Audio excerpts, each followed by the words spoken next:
Okay, so first off, I'm not a mathematician, so if you have any comments, please keep them appropriate.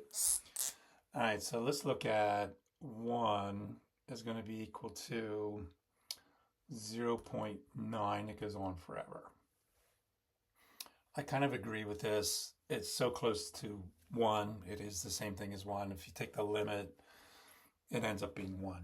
But let's just think about Euler's equations. So if we have e to the I pi, which is -1. But if we divide this by e to the I pi, which is -1 divided by 1, which is going to be equal to 1, which is going to be equal to 0.9. That goes on forever and ever. This should be a true statement.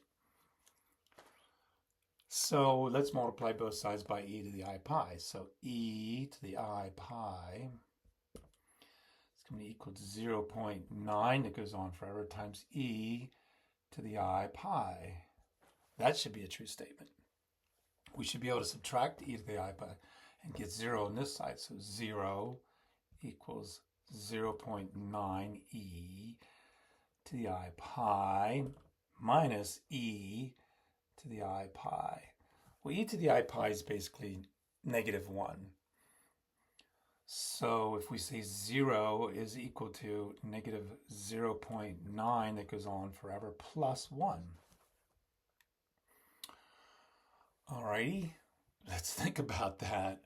So if we have 0, -0.9, and we're going to add 1, let's see what that comes out to be. That comes out to be 0.1.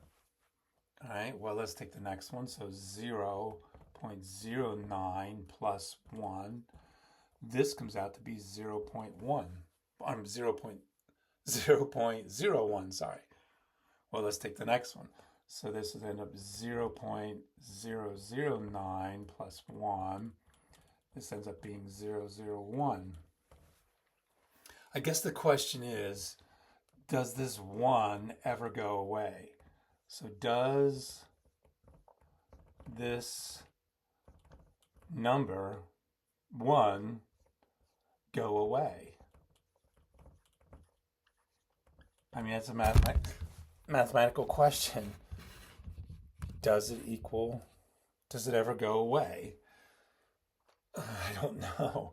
I don't know if this, I would say I've never heard of a mathematical equation where a number just goes away. A number's always going to be there. So if the number's always going to be there, let's divide both sides by -0.9, that goes on forever, plus 1. And then this side is 0 divided by -0.9 plus 1. I guess the question I'm going to be asking mathematicians is this property and this property and this property and this, are they all the same properties? Are all these numbers, do they all have the same properties? I mean, this is zeros that go on forever. There's no numbers in here at all other than 0. But in this thing, or whatever you want to call it, there's always going to be that 1 in there somewhere. You can't get rid of it. You can't just say, oh, it goes away.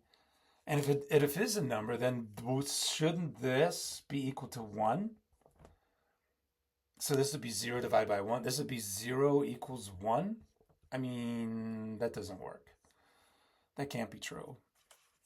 But it can't be true that the 1 goes away either. It can't be true that this 1 just goes away. But I understand Newton's explanation. He just says, look, if you're going to 0, no matter how close you get to 0, it's still 0. I mean, infinite number of zeros is still 0, no matter how many numbers you have. I mean, by all practical purposes, Newton is right. You know, this is correct by all practical purposes. But I'm not sure about the logic. I'm not sure. I mean, I'm not even sure if I'm using the correct logic. But I'm just looking at this thinking, do these all have the same properties? I don't know. I can't answer that. Maybe you can. Leave a comment, and I hope you subscribe.